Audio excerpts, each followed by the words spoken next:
नमस्कार साथियों, आप सभी का हार्दिक स्वागत है। कुछ ऐसी राजनीतिक घटनाक्रम होती रहती है, खासकर बिहार में, जिसके बारे में लगातार खबरों को देखकर उसके बारे में चर्चा करनी ज़रूरी हो जाती है। और इसी कड़ी में आज आप लोगों के साथ मैं जो चर्चा करने वाला हूँ, इसके मायने और मतलब आप समझने की कोशिश ज़रूर करें। आज हम बात करने वाले हैं उपेंद्र कुशवाहा, जिन्होंने कल अपनी पार्टी का नाम चेंज किया था। इसके बारे में भी मैंने खबर की थी, आप सभी देखे होंगे।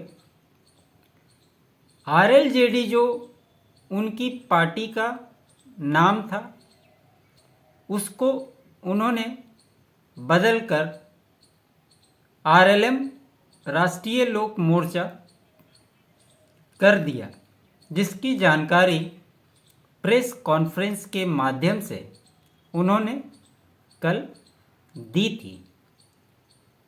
आप सोच रहे होंगे कि इसमें नया क्या है। इसी खेल को समझाने के लिए ही ये चर्चा मैं कर रहा हूँ। कुछ दिन पहले अगर आप जाते हैं, उपेंद्र कुशवाहा 2014 में आरएलएसपी जो उनकी पहली पार्टी थी, उससे चुनाव लड़े थे एनडीए के साथ में।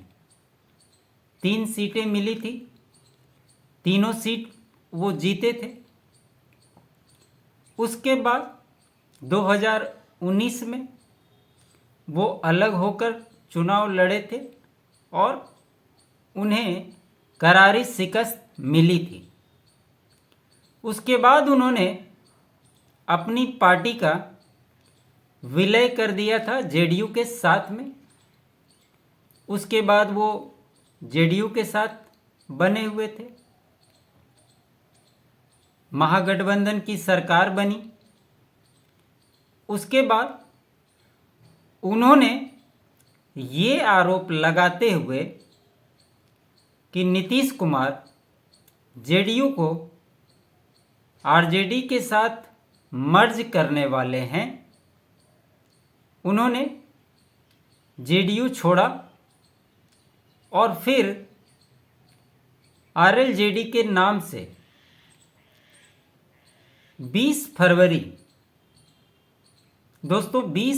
2023 को एक पार्टी बनाई। अब ये पार्टी जब बन गई थी, तो आज 1 साल के बाद उन्हें पार्टी का नाम आखिर क्यों चेंज करना पड़ा, ये भी एक बड़ा सवाल है। देखिए, जब वो जेडीयू से अलग हुए तो निश्चित तौर पे उनके दल के बहुत सारे साथी उनके साथ जेडीयू में गए थे, और जब अलग हुए तो कुछ लोग उनके साथ भी आए और कुछ लोग जेडीयू में ही रह गए। ऐसे में उन्हें एक नाम की ज़रूरत थी और इसलिए उन्होंने आरएलजेडी का गठन किया, ताकि उनके साथ जुड़े हुए लोगों का विश्वास बना रहे कि हाँ, हम इस बैनर के तले काम कर सकते हैं और यही हमारा मेन अस्थाई निवास है। लेकिन अभी तक, कल तक की बात करें तो ये अस्थाई निवास उनका नहीं था, क्योंकि इससे पहले भी सीट शेयरिंग के फॉर्मूले पर जब हमने आपसे चर्चा की थी और लगातार ये सवाल बना हुआ था कि ठीक है, उपेंद्र कुशवाहा को सीटें जो भी मिले, 1, 2, 4 जितनी भी सीटें उनको मिलेगी, तो आखिर वो चुनाव किस सिंबल पे लड़ेंगे, क्योंकि रजिस्ट्रेशन का मामला फंसा हुआ था और लगातार उनसे ये सवाल किया जा रहा था। और आप सभी जानते हैं कि जब तक चुनाव आयोग में किसी भी पार्टी का रजिस्ट्रेशन नहीं होगा, उन्हें सिंबल नहीं मिलता है, तब तक किसी भी चुनावी प्रक्रिया में वो भाग नहीं ले सकते। ऐसे में 2024 के चुनाव में वो एनडीए के साथ चुनाव लड़ते, या तो उन्हें बीजेपी के सिंबल पे चुनाव लड़ना पड़ता या फिर जेडीयू के सिंबल पे चुनाव लड़ना पड़ता। लेकिन क्या ऐसी स्थिति में उपेंद्र कुशवाहा का ये मकसद राजनीति में अपने आप को खड़ा करने का और साथ में जो नेता उनके साथ आए थे जदयू छोड़कर, उनका क्या होता, ये एक बड़ा सवाल बना हुआ था। क्योंकि कोई भी नेता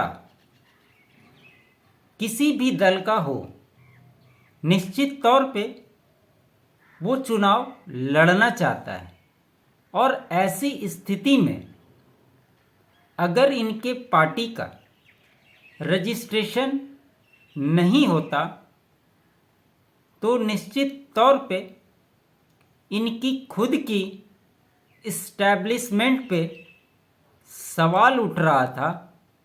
तो सोचिए, ऐसी स्थिति में इनके साथ जुड़े हुए नेताओं का क्या होता। आपने अक्सर ये देखा होगा, आपका अपना घर है और कोई किराए के मकान में रहता है।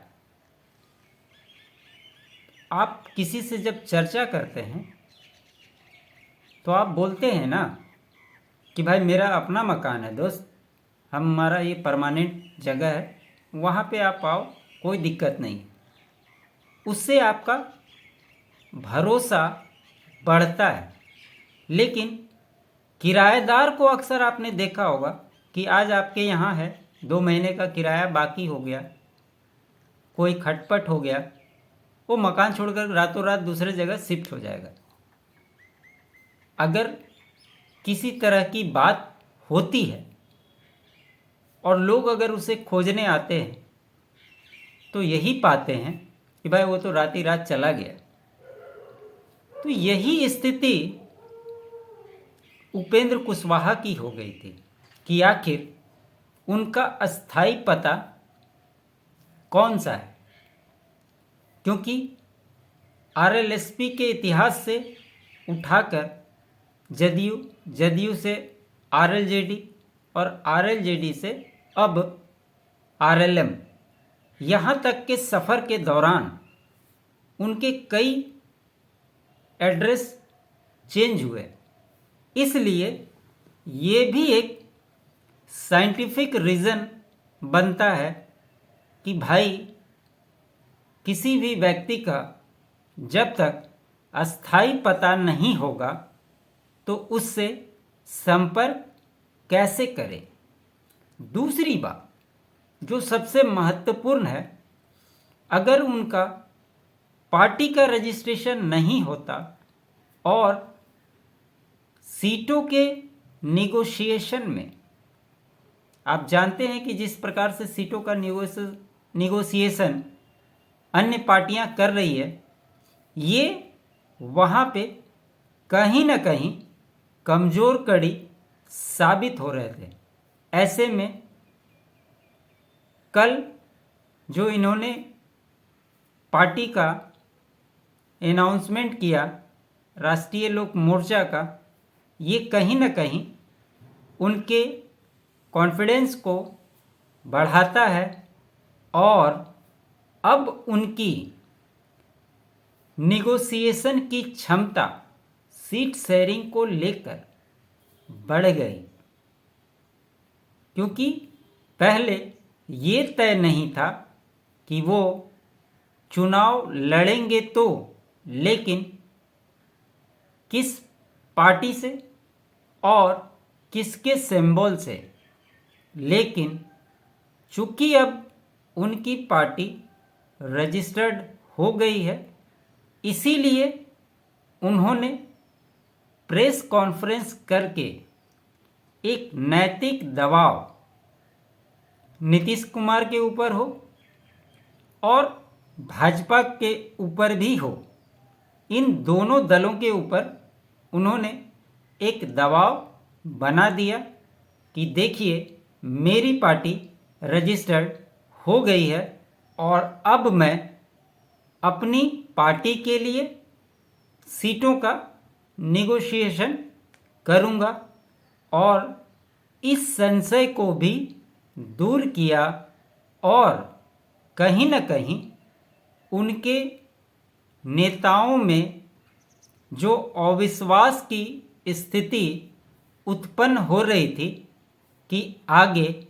क्या होगा, कहीं न कहीं उस पर भी पूर्ण विराम लगता हुआ दिखाई दे रहा है।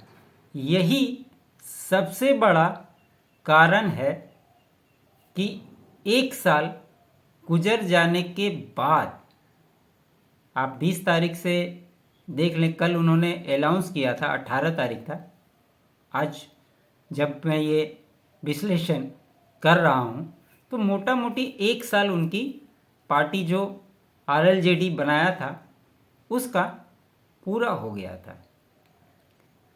आपने देखा होगा कि कैसे प्रेस कॉन्फ्रेंस में जब सिंबल को लेकर के भी बात हो रही थी तो कैसे वो भड़क गए थे और कह रहे थे कि ये तो चुनाव आयोग की एक प्रक्रिया है, उसी दौरान वो भी काम हो जाएगा।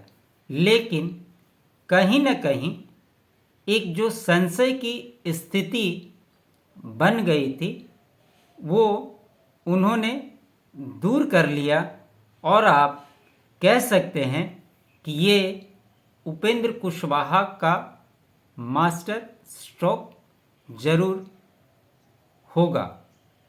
इसीलिए वो इतने अस्वस्थ दिख रहे थे और आने वाले चुनाव में वो अपनी और अपने पार्टी, अपने सहयोगियों का अच्छे से निगोशिएशन करके सीट लेने की दावेदारी पेश करते हुए दिखाई देंगे।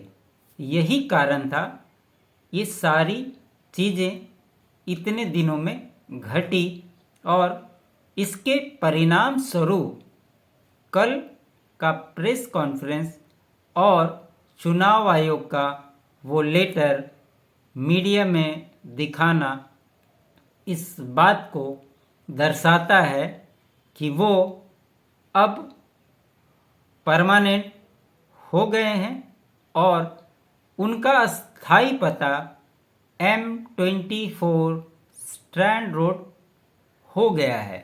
यहाँ पे कोई भी चिट्ठी जरूर रिसीव होगी, इधर उधर बैरंग नहीं लौटेगा, यही दिखाने की कोशिश की गई थी। इसलिए मैंने सोचा इस बात का विश्लेषण जरूर होना चाहिए। आपको ये विश्लेषण कैसा लगा साथियों ज़रूर बताएं, लाइक करें, शेयर करें और चैनल को सब्सक्राइब नहीं किया है तो चैनल ज़रूर सब्सक्राइब कर लें। आप सभी साथियों का बहुत बहुत दिल से धन्यवाद।